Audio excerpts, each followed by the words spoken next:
Então, nós somos um projeto de extensão da Universidade Federal Rural de Pernambuco. O nome do projeto é Medicamento Não é Brincadeira, que trata do uso indiscriminado de medicamentos e da resistência que esse uso indevido provoca. A gente vai estar fazendo uma série de palestras até o final do ano, como parte do projeto.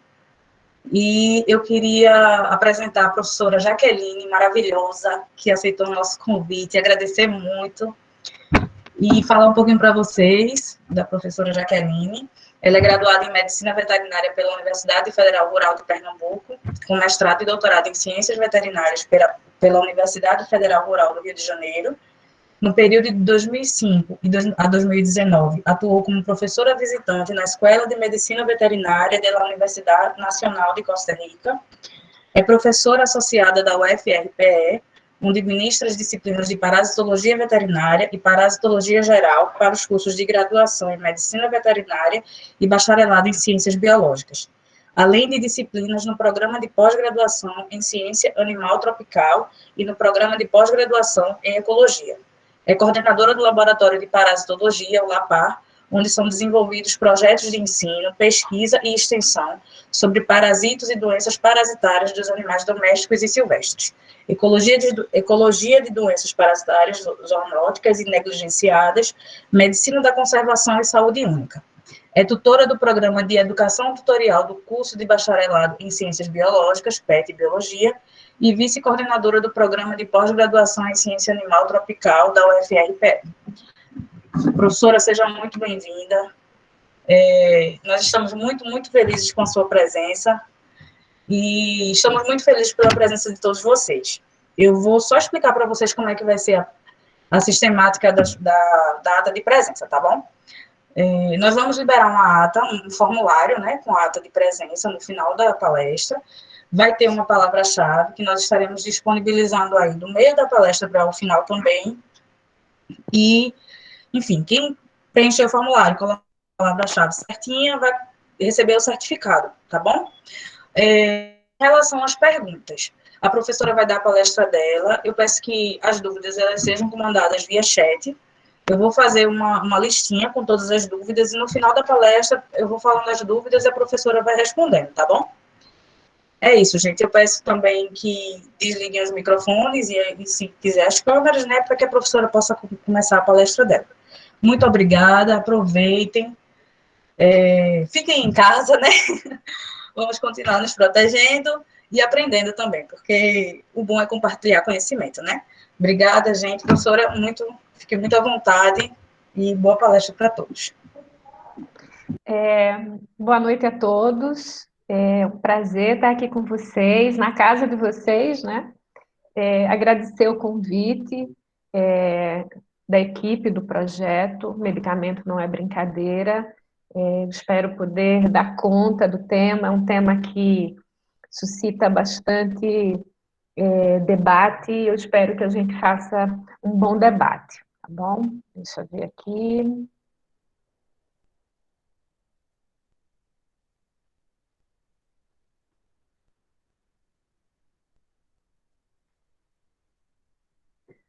Bom, então vamos lá.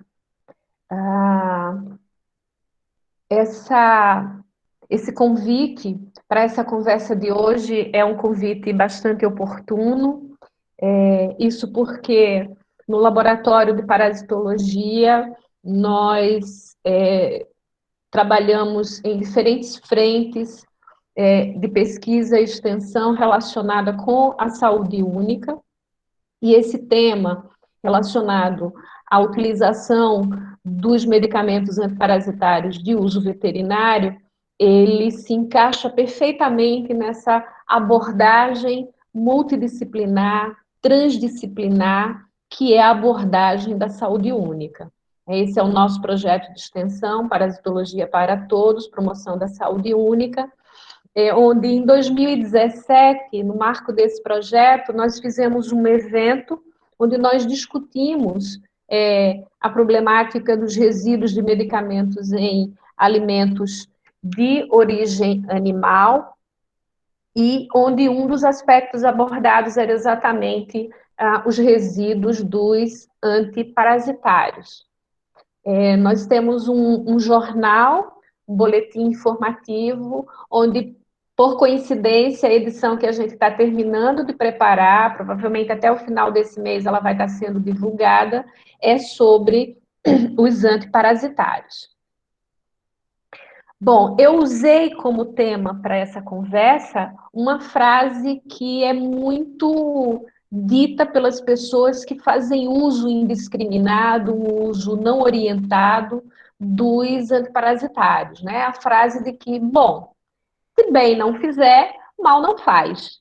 E a gente vai tratar de desmistificar essa frase, trazer essa frase para o mundo real, mostrando as implicações que um dito popular, na verdade, tem na vida real, na vida prática. Nós vamos abordar esse tema por meio de perguntas, com algumas afirmações, né? E a gente espera que, ao final, essa resposta ela seja dada e que, principalmente, o contexto da utilização de antiparasitários na saúde única, ele possa ficar claro para todos. Bom, os antiparasitários, eles nada mais são do que uma das alternativas de controle de parasitos. Né? Uma alternativa. Há outras alternativas para o controle de parasitos. E o grande erro que nós vamos comentar mais adiante, relacionado ao uso dos antiparasitários, é exatamente pensar que ele né, ou que os antiparasitários são a única alternativa para o controle de parasitos. Quando eu falo em controle, eu estou falando de tratamento e estou falando de profilaxia. Eu costumo usar o termo controle com essa amplitude em relação ao seu sentido. Então, os antiparasitários, eles, como tudo que a gente faz na vida, né, precisa ser utilizado com critérios. Né? A falta de critérios nos trouxe vários problemas que também serão abordados.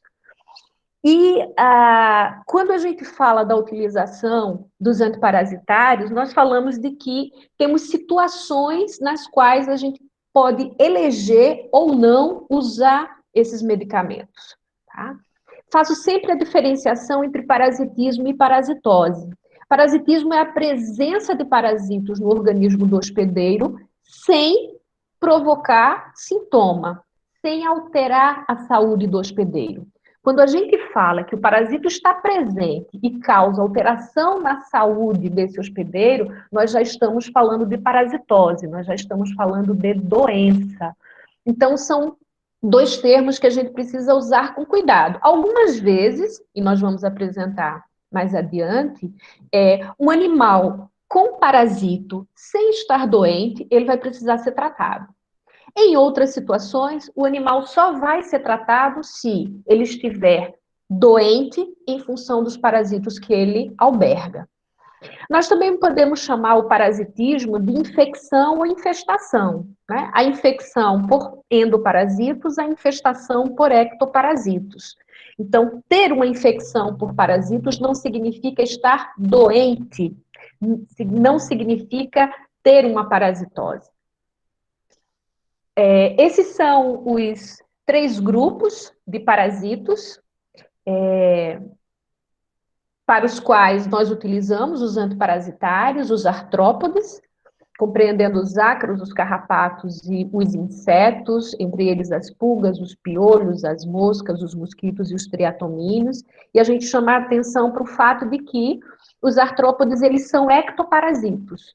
Então, eles eu costumo dizer nas aulas da graduação que os artrópodes, eles são entre os parasitos aqueles que, quiçá, sejam os mais importantes. E por quê? Porque eles são importantes na parasitologia, porque eles são parasitos, eles vivem em dependência metabólica dos seus hospedeiros, mas eles também são importantes porque eles são transmissores de vários outros parasitos, são transmissores de vírus, são transmissores de bactérias. Então, quando a gente fala em saúde, os artrópodes, eles têm uma importância muito grande. O segundo grupo de parasitos é o grupo dos eumintos, né, que é subdividido. entre os eumintos de corpo cilíndrico, que são os nematóides e os acantocéfalos, e os eumintos de corpo achatado, cestoides e os trematóides. Eles são, por natureza, endoparasitos. Por que eu coloquei o asterisco lá em artrópodes ectoparasitos? Porque tem artrópodes, poucos artrópodes, que são endoparasitos. Posso mencionar o exemplo de uma larva de mosca que parasita o estômago de equídeos. Então, embora seja uma mosca, o local do parasitismo nos remete a um parasitismo interno. E coloquei aí o asterisco em endoparasito para eumintos, para reportar que tem alguns nematóides, por exemplo, que são parasitos do tecido subcutâneo. Então, são considerados ectoparasitos. Os protozoários são o último grupo. Aí a gente divide protozoários extracelulares e os intracelulares. E o local do parasitismo, o local de desenvolvimento de protozoários é muito variado. Os mais importantes são os intestinais, os hematozoários, que são os sanguíneos, eles também são bastante destacados, o do sistema falocítico mononuclear, aqueles que estão em diferentes tecidos, que nós podemos dizer que são protozoários somáticos, protozoários musculares, do sistema nervoso central, entre outras localizações. E os protozoários são parasitos internos ou endoparasitos. Bom, por que utilizar antiparasitários? A gente, quando faz essa pergunta, a gente contextualiza imediatamente o nosso país como um dos grandes produtores, exportadores e consumidores de produtos de origem animal. Carne, leite, ovos, pescado. E para atingir o nível de produção e produtividade que se requer, né, principalmente quando a gente fala do agronegócio, a utilização de produtos que melhorem a saúde desses animais e contribuam dessa forma com a produtividade, eles são necessários. Então, a gente já tem essa justificativa de manutenção da saúde para a produtividade como uma justificativa de utilização de antiparasitários em algumas situações. Quando nós falamos dos animais de companhia, nós estamos falando que o Brasil, atualmente, é o segundo país em número de animais de estimação. Existem mais animais de estimação, precisamente cães e gatos, nos lares brasileiros do que crianças. Entre os animais de estimação desse censo que foi realizado, tem aí 4 grupos, né? 3 que não são de animais domésticos, considerados domésticos, né? E os cães e gatos, que são os animais de companhia, que a gente pode chamar de clássicos, né? Quando a gente fala da produção de proteína de origem animal, nós estamos falando de um impacto que os parasitos podem causar na produção de proteína de origem animal. Foi feito um estudo, e esse estudo foi divulgado em 2014, sobre quanto custa manter os animais livres, os animais de produção, livres de parasito, ou com uma população de parasitos sob controle. E nós chegamos a essa cifra astronômica, né, de 13,95 bilhões de dólares. Isso para um país como o Brasil, isso é muito, né? É muito. Então, a gente já tem, a partir desse quantitativo, uma ideia da importância do controle de parasitos nos animais de produção. Em relação aos animais de estimação, a vertente é outra, a visão é outra. Esses animais são vistos como animais com os quais nós compartilhamos parasitos. Parasitos que, por isso, por compartilharmos com animais, nós chamamos de parasitos zoonóticos, ou parasitos que têm potencial zoonótico. Então, eu estou listando aqui os principais. Muitos outros ficaram de fora, eu estou destacando os principais. Os nematóides, Ancilóstoma, Toxocara, Tossáscaris, Strongyloides e Virofilária. Os cestoides, Dipylidium canino e Echinococcus granulosos, e os protozoários, Giardia duodenalis, Cryptosporidium, Toxoplasma gondii, Leishmania e Trypanosoma cruzi. Todos eles têm potencial zoonótico. Nós compartilhamos com os cães e com os gatos. Já quando a gente fala nesse aspecto da importância do controle parasitário nesses animais, a gente já está falando que o controle, ele tem uma preocupação com a saúde humana. Pois bem, visto isso, quando nós falamos de por que utilizar esses antiparasitários em animais de produção e animais de companhia, nós estamos falando em garantir a saúde, assegurar a produtividade, assim como o bem-estar desses animais. E aí a gente já cai num princípio muito importante da saúde única, que é a segurança alimentar, né? Que é o fornecimento em quantidade e em qualidade de proteína de origem animal. E isso é um princípio da saúde única, né? A segurança alimentar. Fazendo isso, garantindo a segurança alimentar, a gente está também priorizando a saúde humana, além do fato de que, usando antiparasitários em animais de companhia com os quais nós compartilhamos parasitos, nós também estamos assegurando a saúde desses animais e a saúde humana. E também a saúde ambiental, ela se vê beneficiada. Então, quando eu falo de um benefício comum à saúde humana, à saúde animal e à saúde ambiental, eu estou exatamente falando da tríade da saúde única, tá? Onde eu penso ao mesmo tempo com ações intersetoriais, com ações multidisciplinares e transdisciplinares, eu estou falando da saúde humana, da saúde animal e da saúde ambiental. Bom, quero alertar que, apesar de tudo que eu falei até agora, né, da importância da utilização dos antiomíticos, eles não são a única ferramenta de controle. Quando utilizar os antiparasitários? Diferentes situações, né? Uma situação onde os animais estão doentes, estão com uma parasitose em função da presença desses parasitos, né? Seja em grande ou pequena quantidade, é o organismo do hospedeiro que vai responder de uma forma ou de outra, né? Ou quer seja, em algumas situações, a simples presença do parasito, sem provocar sintomas no animal, ela pode requerer a utilização de antiomítico, tá? Quero outra vez enfocar o exemplo dos parasitos com potencial zoonótico dos animais que convivem de uma maneira muito próxima conosco, que são os nossos cães e nossos gatos, né?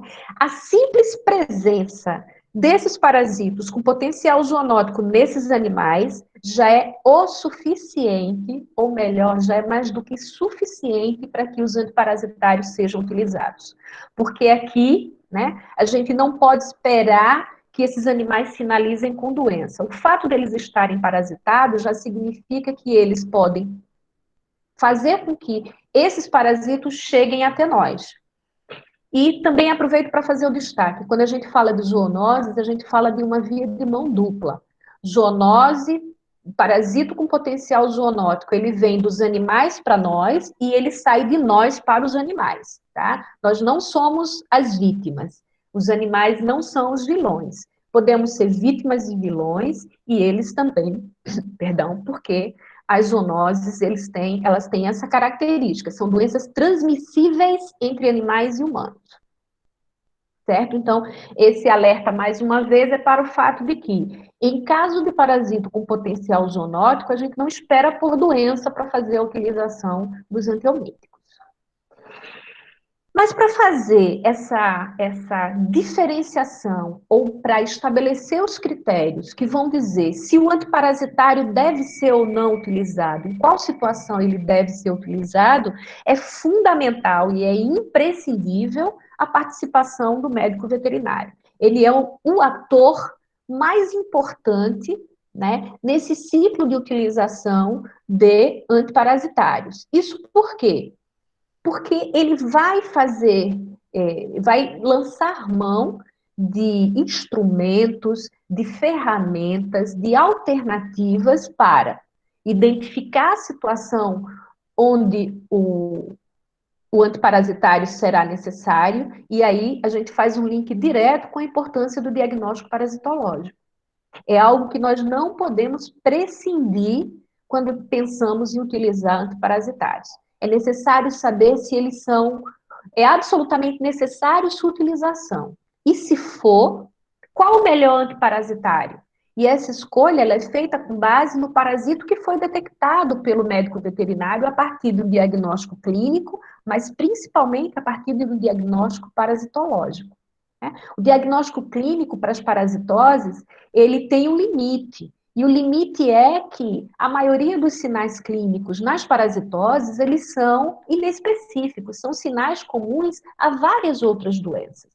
Então, é muito importante lançar a mão do diagnóstico de laboratório para que se tenha a utilização mais adequada dos antiomíticos, para que se possa controlar as fontes de infecção. Lembrar, os antiparasitários não são a única alternativa de controle, então se eu sei qual parasito está presente no animal, eu sei como ele se contaminou. Então, eu posso seguir esse rastro e diminuir as possibilidades de contaminação para os animais. E eu posso identificar a presença de parasitos com potencial zoonótico.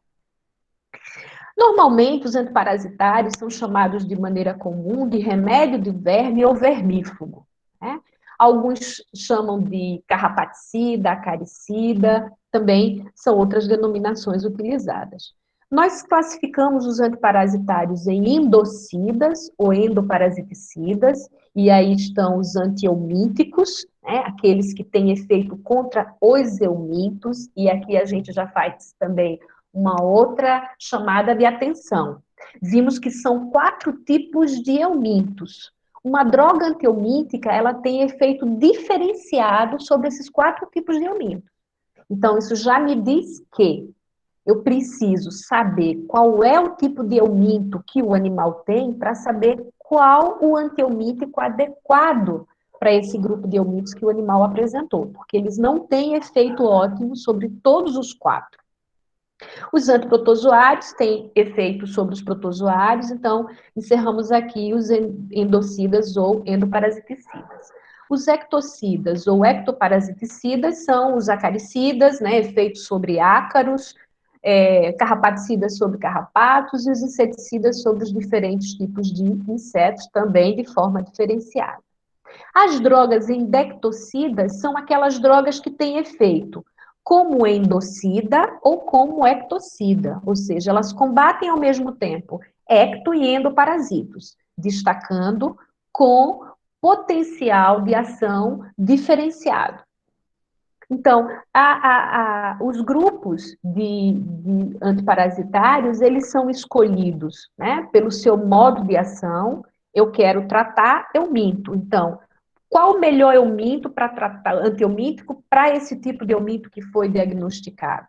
Então, o modo de ação, ele varia entre os grupos e o espectro de ação também varia. Aqui eu estou só apresentando os principais grupos químicos dos antiparasitários, tá? Aqui entre o grupo dos antihelmínticos, eu destaco aqui em asterisco as lactonas macrocíclicas, que são endectocidas. Elas têm efeito sobre helmintos e elas têm efeito sobre ectoparasitos também. Destaco aqui a última molécula que foi lançada no mercado, a última molécula antihelmíntica que foi lançada no mercado, que chegou aqui no Brasil, já circulava na Europa já há algum tempo, mas aqui no Brasil chegou em 2014, final de 2014, início de 2015. Entre os antiprotozoários existem vários grupos, destaquei aqui os principais de utilização na medicina veterinária. E entre os ectocidas, né, esses também são os grupos principais, volto a destacar aqui as lactonas macrocíclicas, que têm efeito sobre ectoparasitos, mas também sobre helmintos.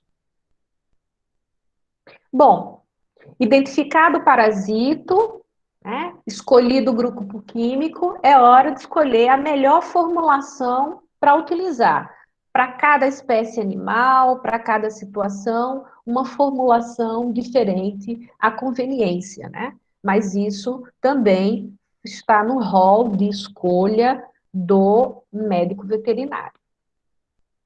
Então, diferentes tipos de utilização para animais domésticos para animais, perdão, de companhia e animais de produção. Bom, quando fazer uso terapêutico ou fazer o uso profilático dos antiparasitários? A gente precisa primeiro destacar quais são os objetivos, né, do uso dos antiparasitários. Um dos principais objetivos é diminuir a população de parasitos no ambiente, é descontaminar o ambiente. Isso por quê? Por que essa preocupação? Porque, para a maioria dos parasitos, o maior quantitativo de parasitos está no ambiente, e não no animal, e não no hospedeiro. Então, fazendo esse controle no animal, eu tenho como objetivo, né, também diminuir a população desse parasito no ambiente. Fazendo isso, eu vou deixar o ambiente o mais livre possível de parasitos, ou menos contaminado possível, para que os animais, esses parasitos, não cheguem aos animais em grande quantidade. Esse é um dos objetivos. Outro objetivo é tratar animal que está doente, animal que está com parasitose. Então, esse é o uso terapêutico, né, dos parasitos. Eu vou tratar um animal que está com parasitos com um antiparasitário. Outra finalidade é prevenir a instalação de um parasito, ou seja, prevenir que o parasitismo se instale no animal. Não estou nem falando de doença, eu estou falando que eu não quero que o parasito chegue ao animal e se instale nesse animal. Não estou nem pensando no outro passo que pode ser a doença. E quem tem o poder de decisão, né, sobre se o antiparasitário vai ser utilizado de forma terapêutica ou profilática é o profissional da medicina veterinária. Vou citar alguns exemplos, né? Como tudo pode se misturar ou pode ser bem diferente, esse uso terapêutico e esse uso profilático. Estou usando esse primeiro esquema aqui, que tem, de um lado, animais tratados, de outro, animais não tratados. Ele não se adequa bem ao exemplo que eu vou dar, mas eu queria usar uma ilustração. Aqui os animais não tratados, eles estão bem magrinhos, né? Bem detonados. E os tratados estão bem gordinhos. Existe uma forma de fazer controle atualmente para ruminantes que a gente chama de controle seletivo. Ou seja, eu vou selecionar os animais que precisam ser desparasitados. E por que isso? Porque no passado, no rebanho bovino, no rebanho caprino e de ovinos também, simplesmente se chegava e dava o antiparasitário para todos os animais, tendo parasito, não tendo parasito, estando doente ou não estando doente. E isso nos levou a uma consequência indesejável desse uso indiscriminado, que é a resistência, que nós vamos abordar mais adiante. Então, faz de conta que esses animais aqui, que diz não tratados, eles não estão magros desse jeito não, tá? Eles estão com um bom aspecto. Só que eles têm parasitos, mas eles não foram selecionados para ser vermifugados, porque eles estão, apesar de ter os parasitos, eles estão produzindo normalmente. Eles estão saudáveis. Então, eles estão sinalizando para o médico veterinário que eles conseguem, com sua imunidade, se virar nos 30 com os parasitos que eles têm. Então, para que utilizar antiparasitário nesses animais? Tá certo? Por outro lado, existe no rebanho alguns animais que, mesmo tendo uma pequena quantidade de parasitos, eles adoecem. Eles não conseguem produzir de forma adequada. Então, são os animais que eles sinalizam que, embora tendo pouco parasito, a imunidade deles não consegue dar conta, eles precisam de ajuda. E é aí onde os antiparasitários podem entrar em ação. Certo? Então, isso é a base do controle seletivo. Outra forma de você usar os antiparasitários em animais de produção é, por exemplo, quando você vai numa feira de animais proprietário adquiriu animais e ele vai introduzir esses animais na propriedade, uma propriedade onde ele já tem um controle, ele já tem um controle sanitário dos seus animais. O que é que ele faz? Esses animais que ele comprou, ele não pode chegar a introduzir na propriedade. Então, ele precisa fazer o diagnóstico. Esses animais têm parasitos? Tem. Se tem, desparasita. Esses animais estão trazendo parasitos, por exemplo, já com característica de resistência antiomítica? Opa, eu não posso ser irresponsável e jogar esses animais na minha propriedade, onde eu tenho levado um controle adequado. Outra situação, para caninos e felinos, por exemplo. Já vimos que esses animais têm parasitos com potencial zoonótico, mas eles também têm parasitos que são só deles. Tá?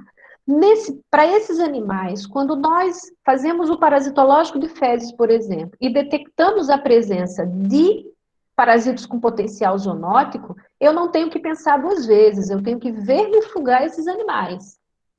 Para que esses parasitos que eles vão lançar no ambiente não contaminem o ambiente e, consequentemente, essa contaminação chegue a humanos. E isso possa ser uma ameaça à saúde humana. Então, neste caso aqui, a utilização dos antiparasitários, ela é justificada pelo viés das zoonoses. Tenho aqui um bovino, tá gordinho, né? Um Nelore bem pronto para virar bife. Mas esse animal, ele tem uma infestação importante por moscas hematófagas. Bom, aparentemente, esse animal não está sofrendo danos diretos da retirada de sangue que essas moscas fazem. Mas essa é uma situação desejável? Não é uma situação desejável. Então, nesse caso, se justifica a utilização dos antiparasitários. E o caso clássico de utilização em animais doentes. É um animal com uma anemia grave, provocada pelo parasitismo, nesse caso já a parasitose, a doença, né, provocada por protozoários do gênero Babésia, a babesiose provoca esse quadro de anemia, e essas bactérias aqui, ó, esses pontinhos, são bactérias conhecidas como rickétsias, esse é o Anaplasma marginale, que também é responsável por anemia nesses animais. Tanto a babésia quanto o anaplasma são transmitidos por carrapatos. Então, eu tenho aqui uma utilização de antiparasitários, porque o animal está doente por esses protozoários e essa bactéria, e também precisando se livrar dessa grande infestação por carrapatos que ele está apresentando. Outra forma de utilizar os antiparasitários, voltando aos animais de companhia, tem aqui animais parasitados por Toxocara canis. É um protozoário, um nematóide que é transmitido aos animais ainda na vida intrauterina. Então, uma cadela parasitada, ela transmite o parasito para os seus fetos, ou ela pode transmitir o parasito através do leite, né, a via transmamária. E aí você tem animais muito pequenininhos que já estão, né, repletos de parasitos. Uma situação que necessita da vermifugação adequada. Nessa situação aqui também, quando esses animais nascem, esses filhotinhos, eles precisam de um cuidado especial, porque já nasceram parasitados ou se contaminaram com o leite logo no início da sua vida e estão convivendo com mães parasitadas. Então, aqui é necessário um protocolo profilático de utilização dos antiparasitários para não só preservar a saúde desses animais, mas evitar que esses animais contaminem o ambiente, que essa contaminação possa chegar até nós, né? E possa se dar o desenvolvimento das zoonoses conhecidas como lava migrans visceral ou toxocaríase e a lava migrans cutânea para o caso do parasitismo por ancilóstoma. Uma outra situação de uso profilático de antiparasitários é o parasitismo por Dirofilarinides, conhecido como parasito do coração do cão e do gato. É um parasito transmitido por mosquitos e que também tem potencial zoonótico. Em algumas regiões, se indica o uso profilático de drogas, né, chamadas de microfilaricidas, que vão matar as larvas que esse animal possa receber por meio da picada do mosquito. Então, o uso profilático, nesse caso, seria que o animal recebesse mensalmente uma dosagem desse produto microfilaricida para fazer com que, se ele for picado, né, por um mosquito contaminado pela larva de birofilária, imediatamente essa larva vai ter contato com a droga, ela vai morrer e o parasitismo não vai se instalar. Né? Em poucas situações, nós falamos do uso profilático de antiparasitários. Falamos de algumas delas e encerramos aqui com birofilária. Eu gosto muito de títulos de artigos, né? Títulos de matéria. E os autores foram muito felizes com esse título. Os antiomíticos em animais de companhia, quando o fim justifica o meio. Ou seja, quando a utilização de antiomíticos, o meio, justifica a finalidade. Né? Prevenir a transmissão de parasitos com potencial zoonótico, né? Preservando a saúde humana, prevenir a contaminação ambiental e também cuidar, preservar a saúde desses animais. A pergunta do milhão, né? Se bem não fizer, mal não faz? Claro que sim, faz mal. Medicamento não é brincadeira, esse é o título do projeto, né? Medicamento não é água, eu costumo dizer. Então, a automedicação, o uso indiscriminado, o uso sem critérios, ele não é recomendado. Ele não pode ser uma prática na medicina veterinária. Tá? Segundo a Anvisa, essa é a definição de automedicação, a iniciativa de um doente ou do seu responsável em obter, produzir e utilizar um produto que acredita lhe trará benefícios no tratamento de doença ou alívio de sintoma, sem a orientação de um profissional de saúde qualificado. Aqui só falta adicionar que, em algumas situações, essa automedicação pode se dar sem que a pessoa, né, esteja parasitada, inclusive. Tem gente que diz assim, faz tanto tempo que eu não tomo remédio de verme, vou tomar. Né? Não sabe nem se está parasitado. E faz isso também com os animais. Os medicamentos, eles têm efeito adverso. Às vezes bem leves, bem discretos, às vezes bem acentuados. Tá? Alergias, né, são alguns desses efeitos, náuseas, vômitos, e existem outros efeitos muito indesejados que, inclusive, podem acontecer e acontecem, mesmo que o produto seja utilizado na dose recomendada. Por isso, a gente precisa ter cuidado com a utilização de medicamentos. Eles não são água, eles não são inócuos. Alguns antiparasitários são hepatotóxicos, são nefrotóxicos, neurotóxicos, embriotóxicos, teratogênicos, carcinogênicos ou mutagênicos. Chamo aqui a atenção, por exemplo, para o efeito hepatotóxico e nefrotóxico. Se você não sabe que o animal tem uma insuficiência hepática, uma insuficiência renal, e você utiliza nesses animais um medicamento com esses dois tipos de efeito, você pode estar assegurando a morte desse animal. As intoxicações também podem ser uma consequência do uso inadequado, irresponsável, sem orientação técnica de antiparasitários. Né? Esse uso inadequado, sem orientação técnica, a gente vê muito quando se utiliza numa espécie animal um antiparasitário que é indicado para outra espécie. Né? A foto desse cão aqui, esse cão foi tratado com uma indectocida de bovinos. Então, esse animal teve sinais neurológicos, esse animal teve cegueira e esse animal morreu. Né?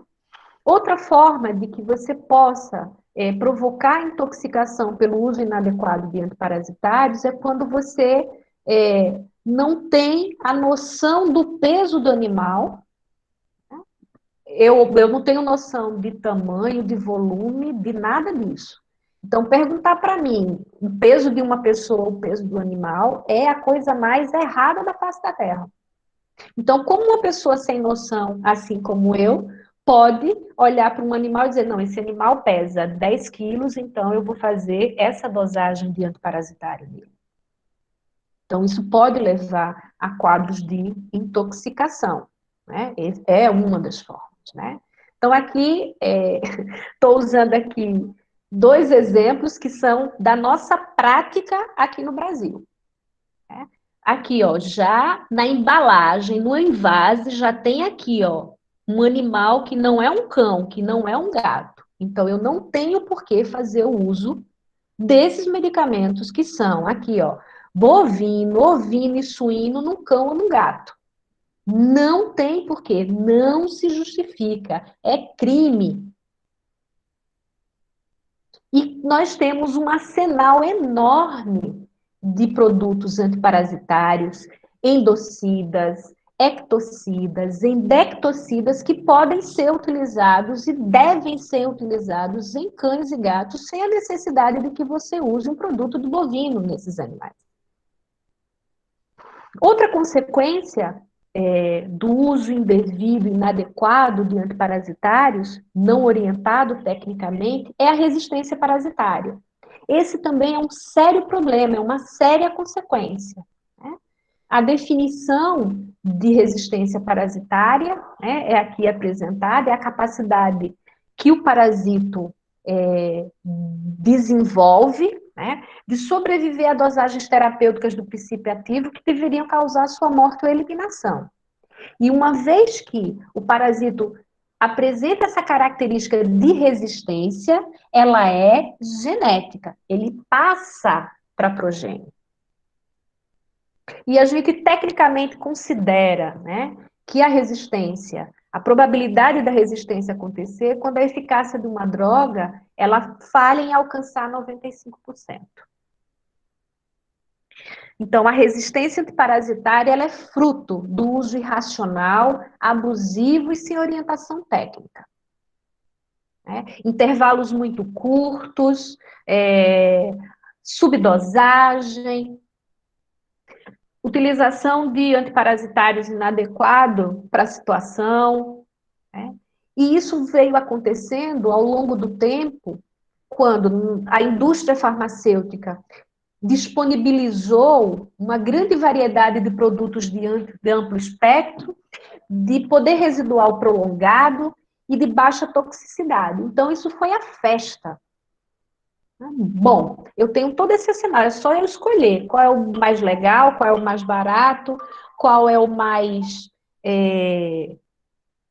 aquele que eu posso usar em intervalos da minha conveniência, e mais do que tudo, a utilização dos antiparasitários, volto a repetir, como uma única estratégia de controle, esquecendo de práticas de manejo extremamente salutares para ajudar no controle dos parasitos. Então, isso deu a falsa sensação de segurança e garantia de eficácia. Então, eu uso o antiomítico, eu uso o antiprotozoário, eu uso o ectocida e eu resolvo o problema, não preciso mais me preocupar com nada, né? A famosa pomada canária, a solução de todos os problemas. Isso para os animais de produção, isso resultou num problema absolutamente grave que é multirresistência. Nós chegamos aqui no Brasil e em outros países ao ponto de que em alguns rebanhos há resistência a completamente todos os grupos químicos que você possa utilizar em animais de produção. E aqui no Brasil nós chegamos ao cúmulo de que já tínhamos a multirresistência instalada, né? Resolvemos trazer a última molécula que foi desenvolvida para o controle antiomítico, e um ano depois que essa molécula foi lançada aqui no Brasil, nós já tínhamos relato da resistência a essa molécula. Um grave problema para os animais de produção. né? Nisso eu estou falando de bovinos, caprinos, ovinos, estou falando de equídeos também, estou falando de suínos. Tá? Já para os animais de estimação, há um único relato, que é da década de 90, se não me engano, de resistência de ancilóstoma ao pirantel. Tá? Mas isso não foi confirmado, né, com o passar do tempo. Mas, Jaqueline, então, qual seria a diferença? Por que os mesmos, eumintos particularmente nematóides, de animais de produção desenvolveram resistência e os animais de companhia não?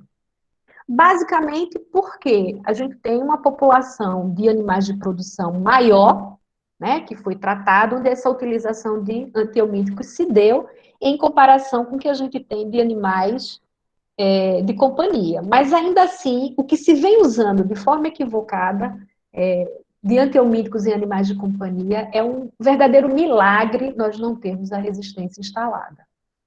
Quero aqui também chamar a atenção para o fato de que a multiresistência ela não se dá só para os eumintos, os ectoparasitos também. Quando a gente fala em carrapato, tem problema de resistência de carrapato, tem problema de resistência de mosca, de pulga. Tá? Outra consequência também grave do uso indiscriminado dos antiparasitários são os resíduos de medicamentos em produtos de origem animal, em alimentos de origem animal, carne, leite, ovos. Tá? A presença de resíduos, ela, além de alterar as características de sabor e odor dos alimentos, ela tem um forte impacto na saúde humana. Há casos de alergia, há relatos de efeito carcinogênico ou mutagênico. Então, há um impacto na saúde humana que precisa ser levado em consideração. Tá?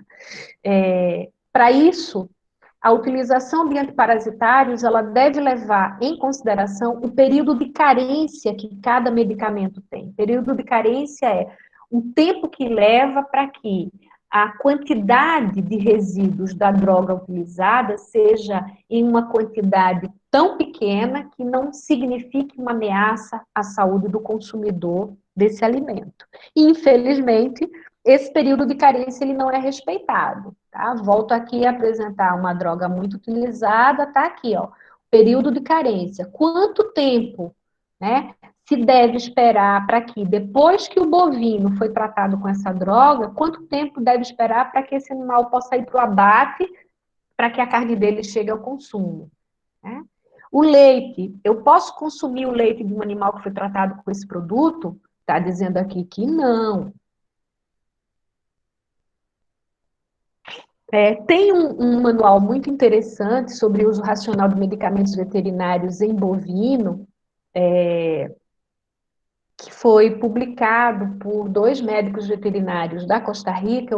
Eu gosto muito desse manual, porque ele traz algumas dessas informações gerais sobre período de carência de alguns medicamentos. Então, vocês vejam aqui, há período para carne e leite. Aqui diz para não usar, né? Quanto tempo ficaria a vaca sem ser ordenhada para que esse leite seja utilizado para o consumo humano? Então, para vários produtos, o período de carência. Né? Aqui, os ectocidas que muita gente utilizava e esses produtos, eles não passavam pela fiscalização para checagem de resíduos. O Brasil teve um problema sério em 2011, quando a carne com resíduos de ivermectina foi enviado para os Estados Unidos e foi detectada a presença de resíduos em elevada quantidade e esse dinheiro foi perdido, a carne voltou. Em 2014, isso voltou a se repetir e aí o Ministério teve que proibir a utilização das ivermectinas de longa duração, né, os endectocidas de longa duração, por conta desse problema. Em 2014 houve a proibição, mas em 2015 foi liberado por uso, né? Por pressão da indústria farmacêutica, por pressão do agronegócio, isso sem levar em consideração os riscos à saúde humana. Agora, em 2019, saiu uma instrução normativa da Anvisa aumentando a quantidade de produtos farmacêuticos de uso veterinário que tem os limites de resíduo estabelecidos. Tá? Então, a lista passou de 24 produtos para 658 produtos, que são divididos em 3 tabelas, né, de acordo com a orientação dada em relação à quantidade de resíduos. A grande novidade aí foi que os ectocidas, antiparasitários de controle de ectoparasitos, eles foram incluídos aí, os de uso tópico, eles foram incluídos nessa lista. Então, é necessário ter um controle rígido sobre a presença de resíduos, mas não só por conta do mercado externo, para o mercado interno também. Né? Não se pode pensar que só o produto que vai ser exportado tem que estar livre de resíduos, e para quem consome internamente, que aguente toda essa carga de resíduos. Não é assim. Né? Então, há toda uma verificação, toda uma análise de resíduos. O Sistema Nacional de Vigilância Sanitária, que é coordenado pela Anvisa, é um sistema que tem essa finalidade. Em nível federal, é o Ministério de Agricultura e Pecuária que tem essa responsabilidade, e em nível estadual é a ADAGRO, né, as agências de defesa agropecuária. No entanto, para nossa surpresa, quando nós fizemos o evento em 2017, um dos convidados era a diretora da ADAGRO aqui em Pernambuco, e quando ela fez a apresentação dela, ela deixou claro que esse monitoramento não é feito para produtos de origem animal, somente para produtos de origem vegetal aqui em Pernambuco. E ficamos todos de cabelo em pé. A professora Daniela deve lembrar muito bem disso, porque foi exatamente a professora Daniela que me tocou falar sobre os impactos, né, dos medicamentos na saúde humana, e nós levamos esse grande susto quando fomos informados que isso não é feito pela ADAGRO aqui em Pernambuco. Além disso, mais consequência, né, os resíduos que são excretados pela urina ou pelas fezes dos animais tratados, eles também têm um impacto no ambiente, no meio ambiente. Né? Eles podem, inclusive, matar esses insetos aqui, conhecidos como rola-bostas, né, que são besouros que se alimentam de fezes, que fazem um papel muito importante para o controle de parasitos, né? Porque eles se desenvolvem em fezes, então eles espalham toda a massa fecal, e isso favorece a incidência de raios solares, e isso acaba, essa exposição direta a raios solares, matando parasitos presentes em massa fecal. É um controle biológico que eles fazem. Só que os resíduos de antiparasitários presentes nas fezes chegam até esses animais e matam esses insetos. Então, isso a gente perde uma importante ferramenta natural de controle, que são esses besouros conhecidos como rola-bostas. Além disso, os resíduos que vêm de fazendas, de criações de animais, eles podem ir para coleções de água, né? Coleções de água, corpos de água superficiais ou subterrâneos, e também provocar dano, contaminar espécies aquáticas. A água esses corpos de água contaminados com resíduos, eles também podem ser utilizados para a irrigação de alimentos. Então, a gente tem toda uma cadeia de contaminação ambiental provocada pela excreção desses medicamentos em fezes e urina, e a consequente contaminação ao ambiente. Mas a gente também precisa lembrar que muitos desses produtos que não estão em uso ou são vencidos são descartados de forma inadequada, né? Além dos envases e das embalagens também. Então, isso também tem o seu impacto no ambiente, e a nossa legislação, atualmente, é uma legislação falha, né, em relação ao que é a presença de resíduos, ao descarte de medicamentos sem uso ou vencidos, e os envases e as embalagens também. Bom, e como é que nós podemos evitar ou diminuir todo esse impacto negativo que a utilização de antiparasitários de forma indiscriminada, irracional e não orientada pode ter? Volto a repetir, toda essa responsabilidade pesa sobre o profissional da medicina veterinária. Segundo o Conselho Federal de Medicina Veterinária, todos os produtos antiparasitários de uso veterinário, independente da espécie animal, eles devem ser prescritos por médicos veterinários devidamente inscritos no Conselho Regional de Medicina Veterinária. Ou seja, ir numa loja de produtos veterinários e que o balconista da loja indique o antiparasitário a ser utilizado, isso é errado. Isso não pode acontecer. Mas, infelizmente, é o que acontece na prática. Ou alguém diz, eu levei meu animal no veterinário uma vez e ele passou tal vermífugo, eu vou lá e compro. Mas foi um veterinário que passou. Não, mas passou para aquele outro animal, não para o meu animal. É uma outra situação.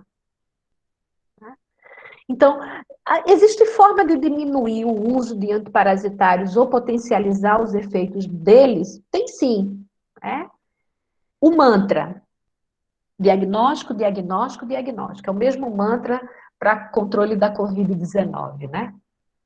Testar, testar, testar. Diagnóstico. Preciso saber se tem, o que tem, quanto tem, por que tem. Preciso diagnosticar se a resistência parasitária está instalada nas propriedades. Preciso lançar mão de medidas comuns para várias coisas, inclusive para controle de parasitos. É o que a gente chama manejo integrado de pragas. Então, são medidas gerais que eu ponho em ação que vai servir não só para controlar parasito, mas para outras coisas também. A seleção de raças e indivíduos resistentes. A Embrapa, a empresa brasileira de pesquisa agropecuária, tem estudos robustos e de vários anos, onde raças foram identificadas como resistentes a ectoparasitos ou a parasitos internos. Então, nós precisamos usar essas raças sem perder de vista a produtividade dos rebanhos, também para fazer controle de parasito. Indivíduos que a gente identifique que são indivíduos que, mesmo tendo uma carga parasitária alta, se comportam de maneira resistente, conseguem produzir adequadamente, mesmo tendo parasitos. Então, eu preciso utilizar essa característica de resistência desses animais no rebanho como um reprodutor, para passar essa característica de resistência. A higiene das instalações é muito importante. A coleta de fezes de animais de companhia de espaços públicos e a destinação adequada dessas fezes. A gente não pode conceber que um tutor de cão saia para passear com seus animais e ele não recolha as fezes que esse animal deixou nos espaços públicos. Isso é crime. Tem legislação para punir isso. O que falta é fiscalização. Quem vai atrás? Precisamos também de saneamento básico.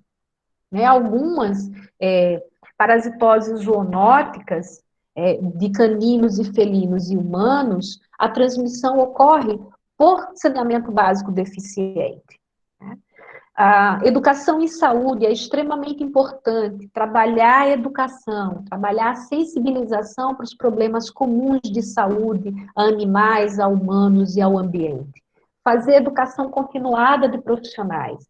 Profissionais precisam se atualizar, precisam ouvir, aprender, ampliar os seus conhecimentos em relação aos parasitos e as formas de controle.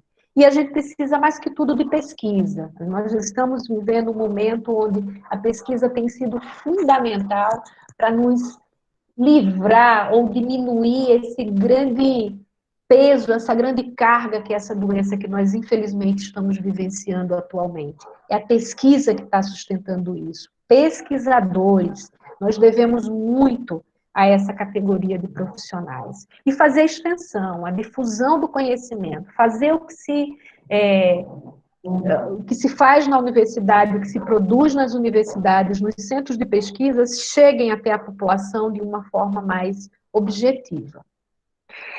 Bom, eu espero que com esses aqui no meu relógio 55 minutos de conversa, eu tenha conseguido deixar claro a importância do uso correto, racional dos antiparasitários e os benefícios que isso pode trazer para a saúde humana, para a saúde animal e para a saúde ambiental. Eu me coloco à disposição agora, outra vez agradecendo o convite e me colocando à disposição para as perguntas.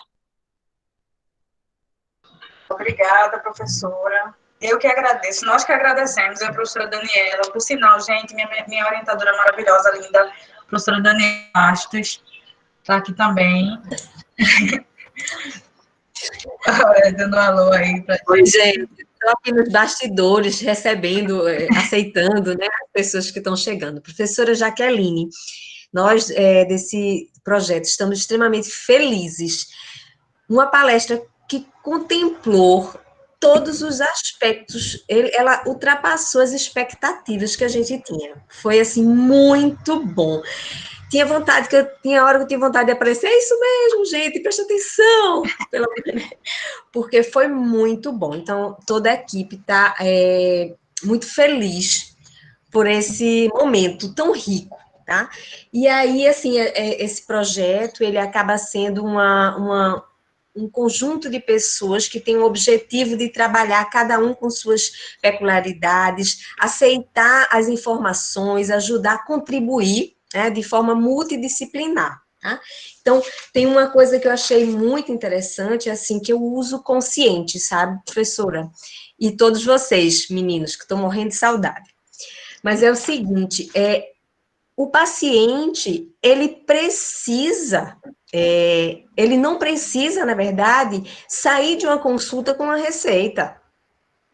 Se faz necessário o diagnóstico, que você realmente identifique que aquele paciente está, de fato, precisando, porque a quantidade de resíduos, a gente está machucando a natureza, a gente está causando lesões severas nos pacientes. Para vocês terem ideia, a ivermectina tem relatos de até 125 dias presente no leite. Então, dificilmente essas pessoas elas vão descartar, principalmente quando a gente vê uma população carente. A gente fez uma visita de um assentamento, eu vi vários frascos de ivermectina, então, assim, isso precisa ser liberado, precisa ser vendido com cuidado, com cautela. E aí, os médicos veterinários, eles são os responsáveis por isso. E vocês, futuros profissionais, estão com a carta na mão, tá? Vocês precisam ter a consciência do uso adequado de fármacos. É isso, professora, eu queria agradecer a Rayane também, uma discente orientada extremamente eficaz, dedicada, e agradecer também a presença de todos vocês, inclusive tem gente de fora, né, da Costa Rica, vê que maravilha, da Bahia também. Legal. Professora Jaqueline, tem algumas perguntas. Deixa eu passar aqui para o senhor. Primeira pergunta. Qual a maneira ideal de fazer a descontaminação do ambiente em infestação? Perdão, cortou.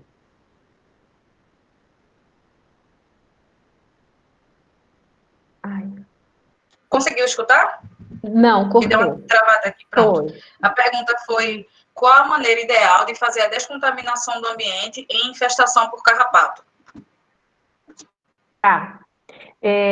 Em ambiente doméstico é menos difícil, né? Já para a pastagem, né, tem algumas alternativas, mas também não é um processo fácil. Não é algo que a gente consiga da noite para o dia. Né? No ambiente doméstico, se pode lançar mão de alguns produtos ectocidas para fazer a aspersão do ambiente, isso preservando, né, retirando, por mais seguros que sejam alguns desses produtos, é necessário fazer a retirada dos animais, e é algo que a gente também não consegue da noite para o dia. Mas também é muito importante nesse processo de tentar descontaminar o ambiente, evitar recontaminá-lo. E quando a gente fala do ambiente doméstico, as saidinhas, né, com os animais, para o animal passear, fazer xixi, fazer cocô, né, a gente está trazendo outra carga de carrapatos para dentro daquele ambiente que a gente está querendo controlar. Então, infelizmente, isso não é levado em consideração, né? 95% da população de carrapatos está no ambiente, então eu não posso jogar todo o peso no antiparasitário. Eu também tenho que ter práticas, racionais que ajudem o produto que eu estou utilizando a ter o efeito que se quer. Não sei se respondi. Ok. Tem uma outra pergunta que é um pouco parecida. Para cães e gatos, qual a maneira ideal do controle de endoparasitas? A maneira ideal é diagnóstico, primeira coisa. Preciso saber o que é que eles têm, se eles têm, né? E eu só consigo fazer isso se está falando de parasitos gastrointestinais. Eu preciso fazer um parasitológico de fezes para saber se esses animais têm parasitos gastrointestinais e se tem, quais são, né, para fazer a escolha do produto antielmítico mais adequado. Ok. A outra pergunta é, já se tem documentado algumas medicações antiparasitárias que possuem efeitos teratogênicos em gestantes humanas. Há alguma medicação antiparasitária que possa possuir o mesmo impacto em animais gestantes?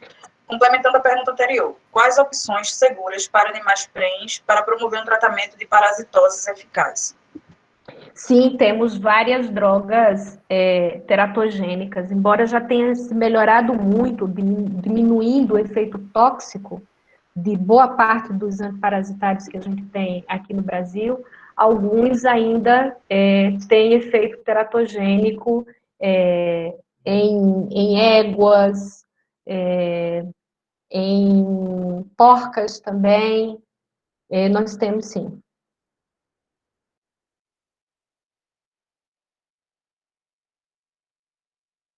Seu microfone está desligado. Desculpa, gente. A pergunta é a seguinte, quais as opções seguras para animais prenhes para promover um tratamento de parasitoses eficaz? Repita, por favor. Quais são as opções seguras para animais prenhes para promover um tratamento de parasitoses eficaz? Depende da espécie, de que espécie você está falando, né? Para cada espécie, você tem uma avaliação sobre o produto antiparasitário mais seguro a ser utilizado em animais prenhes, né?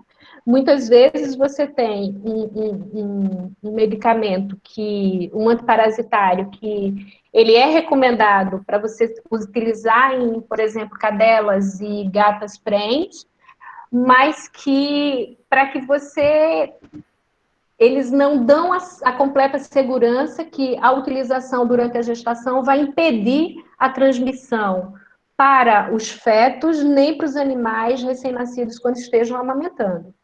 Por isso, assim, com base em vários estudos, para cadelas e gatas, eu não recomendo fazer a desparasitação durante a gestação, e sim esperar o parto para que cadelas e gatas sejam vermifugadas um dia depois do parto e depois elas sejam vermifugadas num protocolo de vermifugação profilático junto com os filhotes. Ok. A outra é, professora, qual a sua opinião com relação ao uso de barragem no ambiente para fazer o controle de carrapatos? Não recomendo. Não recomendo. É o que mais a gente vê, animal intoxicado por conta de barragem utilizado para aspersão e residências para controle de carrapatos em cães e gatos. Não recomendo. Tem outros produtos mais seguros.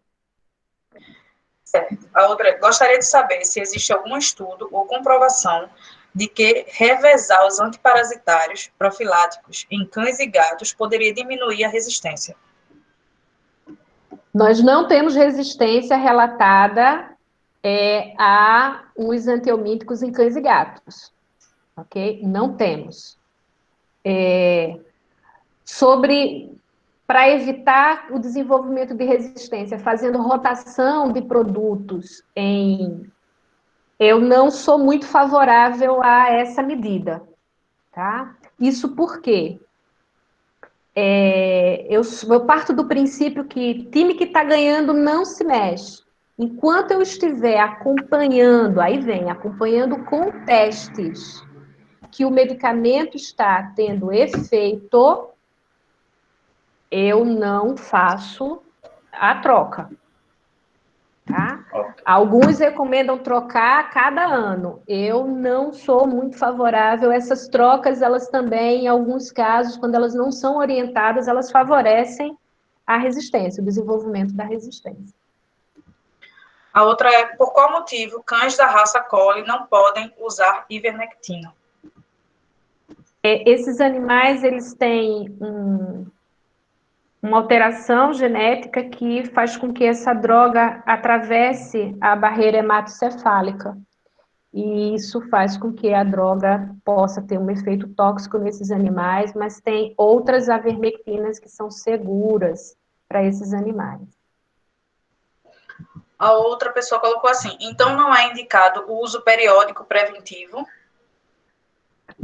Para cães e gatos, não. A única forma, o único momento em que a gente pode fazer o uso, que eu recomendo o uso profilático, ou seja, sem fazer exame parasitológico de fezes, de antihelmíntico em cães e gatos, após o nascimento, vermifugação a cada 15 dias durante 2 meses. Cadelas, gatas e cachorrinhos e gatinhos. Depois disso, o uso de antihelmíntico é só e somente só mediante resultado de exame parasitológico. Mas aí vai fazer esse exame parasitológico cada quanto tempo? É recomendável que um animal até 1 ano de idade, ele seja realizado o exame parasitológico nele 4 vezes, 2 no primeiro semestre de vida, 2 no segundo semestre de vida. E depois disso, você pode até reduzir esse intervalo, mas tudo vai depender do estilo de vida do animal. Se é um animal que tem um estilo de vida onde ele é confrontado constantemente com infecção por parasitas gastrointestinais, então o meu intervalo de realização de exame parasitológico de fezes é mais curto. Um animal que eu crio no apartamento e que não sai do apartamento é um animal que está está pouco exposto ao risco de infecção. Então, o estilo de vida do animal é o médico veterinário que na conversa vai obter informações sobre a periodicidade com a qual esse animal vai ser avaliado para que se tenha a ideia de que se ele precisa ou não ser vermifugado. Essa história, essa formulinha de vermifuga cada mês, cada 2 meses, cada 3, cada 4, cada 5, cada 6, essa fórmula não existe, essa fórmula é equivocada. Ok. A outra é, como devemos proceder em relação à vermifugação com cães e gatos que apresentam alta carga parasitária nas fezes? Alta carga parasitária para cães e gatos, a gente não tem como medir, não, né? Eu quero crer que estão dizendo que o que querem dizer, por exemplo, um cão e o gato que está excretando o parasito adulto nas fezes, ou seja, esses animais são vermifugados como os outros. No passado tinha uma história da toxicidade, que se o animal estava excretando parasito, principalmente toxocara, não podia vermifugar, senão ele morria. Sim, se você não vermifugar, ele vai morrer. Né? Numa situação em que ele está excretando parasito, significa que ele tem uma grande quantidade de parasitos no intestino que está saindo pelo ladrão. Então, se eu não vermifugar, ele vai morrer, né? Certo. O outro é, e a cipermetrina? no ambiente? Pode? Ela pode ser usada com segurança, só tem problema com gatos, né? Os gatos são muito sensíveis, então ambiente com gato, não. Ok. E a outra, e o uso Mas de medicamentos? olha só, eu estou dando uma resposta bem genérica, tá certo? Volto a repetir. O médico veterinário, conhecendo a situação de ambiente onde o animal vive, ele é o profissional que vai recomendar um produto mais adequado, um intervalo mais adequado, né? Então, assim, eu estou recebendo perguntas bem genéricas e eu estou respondendo de forma genérica, mas a gente precisa resgatar isso. A partir do momento que o tutor vai ao consultório do médico veterinário e ele diz: eu moro numa casa que tem jardim com planta, né? Cheio de planta. Eu tenho um quintal cheio de planta. Jardim é com planta, lógico, né? No quintal cheio de plantas. Meu animal não sai de casa, só fica em casa. Ou o meu animal, ele é criado num apartamento e eu todo dia saio com ele. Ou seja, é esse estilo de vida que eu estou contando para o médico veterinário que vai fazer com que ele, conhecendo essa situação, ele indique a melhor forma de fazer essa descontaminação ambiental. Certo. O outro e o uso de medicamento para prevenção de carrapatos? É orientado? A senhora concorda? Prevenção de carrapatos, não. Carrapato a gente trabalha na perspectiva de tratar mediante a presença. Se eu não estou vendo carrapato, eu não vou fazer prevenção de infestação por carrapato. Gente, é usar os antiparasitários o mínimo possível, só quando for absolutamente necessário. Se eu tenho um animal que eu não estou vendo que ele tem pulga, que eu não estou vendo que ele tem carrapato, eu vou fazer carrapaticida e inseticida nesse animal para quê? Por quê? Então, aquela história de dar o Bravecto a cada 3 meses, né? Eu não gosto dessa ideia, não. Certo. A outra é qual o protocolo de vermifugação que é indicado para gato e cão? Protocolo de vermifugação para gato e cão, já tinha respondido, né? Até os 2 meses de vida, a cada 15 dias. Ou seja, o animal, o filhote, vai ser vermifugado 4 vezes, sem parasitológico de fezes. Com 15 dias de vida, depois com 30, depois com 45 e depois com 60 dias. Completei os 2 meses. Depois de 2 meses, só vermifugar com um exame parasitológico de fezes. Se tem parasito, vermifuga. Se não tem parasito, não vermifuga. Certo. Ok. Professora, até agora foram essas as perguntas. Nós agradecemos muito a sua presença aqui. A palestra foi maravilhosa. Inclusive, o pessoal elogiou muito aqui no chat. Professora Dani, quer falar também? Mais uma vez, agradecer, Jaqueline. Foi realmente muito esclarecedor. Demais mesmo, assim, muitas coisas a gente contempla em sala de aula e a gente vibra quando vê um especialista falando sobre o assunto da mesma forma, então é muito prazeroso. E eu queria falar que quem acabou estimulando essa história de pensar em resíduo de medicamento foi exatamente a partir daquele convite que você me fez lá em 2017. Viu? Muito obrigada. Que bom, eu que agradeço. Muito obrigada pelo convite. Sempre que puder colaborar com alguma coisa, eu estou à disposição. Muito obrigada, boa noite a todos. Se cuidem e fiquem em casa. Professora, tem mais uma pergunta. A senhora quer responder? Chegou agorinha. Se ainda tiver tempo de perguntar, ainda perguntou. Se há mais de um animal em casa, mas foi encontrado parasita em apenas um, é recomendado usar antiparasitários nos outros como meio de prevenção? Essa é uma boa pergunta. Como esses animais compartilham o mesmo ambiente, né? Então, o parasitado está contaminando o ambiente para os outros. Né? Agora, precisa saber como é que eu só sei que um está parasitado e os outros? Então, a gente só sabe com exame, né? Então, mas nesse caso, se faz de um e ele deu positivo e os outros convivem no mesmo ambiente, os outros também vão precisar ser vermifugados. Tá, ok, gente. Muito obrigada. Professora, muito obrigada. Professora Dani, também muito obrigada. Obrigada a todo mundo. Foi ótimo. Tchau. A palestra foi maravilhosa. E Obrigada. fiquem ligados. Ah, tem uma coisinha, gente.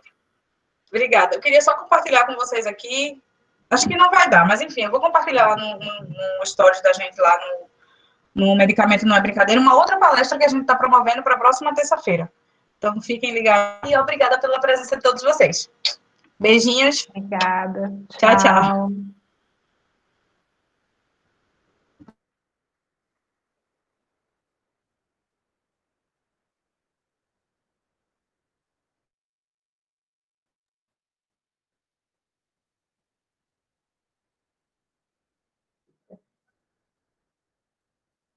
Ai, meu Deus. Pronto.